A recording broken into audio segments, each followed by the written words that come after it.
Salam alaikum wa rahmatullahi wa barakatuh. Maintenant, on va voir les propriétés d'un mur ou bien les options d'un mur.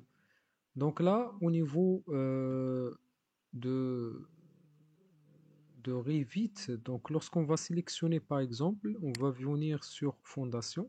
Lorsqu'on sélectionne par exemple un mur, on a ici sur la palette propriétés, donc les propriétés de ce mur.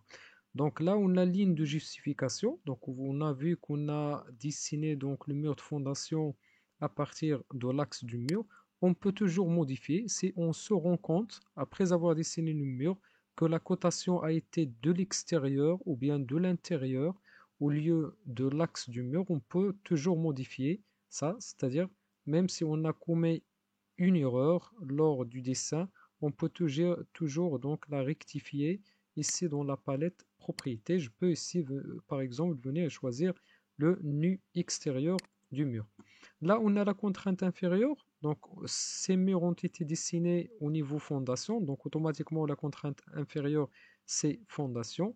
Et là, on a le décalage, elle est à 0. Je vais vous expliquer ça tout de suite. Pour la contrainte supérieure, c'est jusqu'au niveau rez-de-chaussée avec une contrainte toujours ou bien un décalage de 0.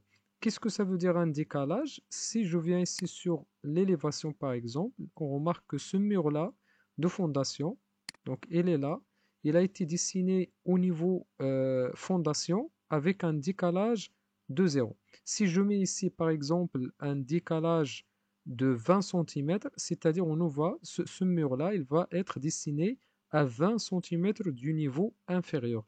Même chose ici, si je viens ici pour le niveau supérieur et mettre un décalage ici positif, si je mets ici 20 ou bien 0,20, il est en mètres, si je mets ici 0,20, c'est-à-dire je vais dépasser le niveau supérieur qui est le rez-de-chaussée à 20 cm.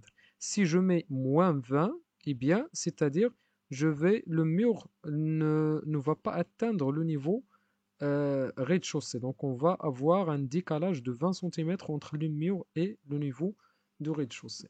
Donc je reviens toujours sur les propriétés. Là, on a structure. Ça, c'est très important. Donc, structure, c'est-à-dire est-ce qu'il s'agit d'un mur porteur ou non? Est-ce qu'il fait partie de la structure du bâtiment, de la structure porteuse ou non? Donc, c'est un mur de fondation. Je vais venir sur fondation. Je vais sélectionner tout le mur. Donc, ce sont des murs de fondation. Automatiquement, ce sont des murs. Voilà. Donc, ce sont des murs porteurs. Donc, je vais mettre ici porteur. Voilà, il est déjà sélectionné. Pour l'enrobage des armatures, etc., ça ne nous intéresse pas pour le moment dans un projet d'architecture. Voilà. Euh, Là aussi, on a phase de construction. C'est-à-dire les murs ici que je sélectionne, est-ce qu'ils font partie, est-ce qu'ils sont déjà dans une structure existante ou bien c'est une nouvelle construction? C'est-à-dire, ce mur-là, est-ce qu'il existe déjà?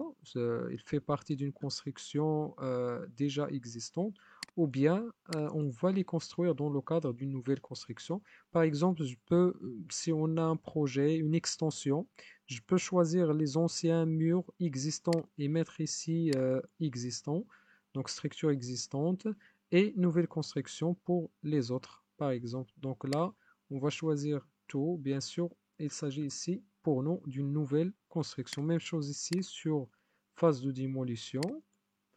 Voilà pour les paramètres IFC, on va laisser ça après. Ce sont donc IFC, c'est lorsqu'on veut paramétrer donc les éléments du projet pour une exportation vers le format IFC. Le format IFC, c'est un format d'échange dans le cadre du processus BIM, dans le cadre donc, de travail collaboratif du processus BIM. On arrivera sur ça par la suite. Donc, c'est tout ce qui concerne. N'oubliez pas bien sûr ici d'appliquer. Après, si on modifie donc des propriétés ici, on peut toujours ici cliquer sur appliquer.